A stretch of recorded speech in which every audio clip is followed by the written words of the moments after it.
నువ్వు నూరుతున్నప్పుడు, బయట తోటి చెమట నువ్వు తుడుచుకున్నప్పుడు, దండాన నీ సొక్కారేస్తున్నప్పుడు,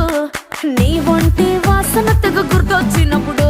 రెండు చేతులెత్తి జుట్టు ముడిసినప్పుడు, జండు కత్తుకొని పడుకున్నప్పుడు, అలసిపోయి నువ్వు ఆవలించినప్పుడు, వచ్చుండై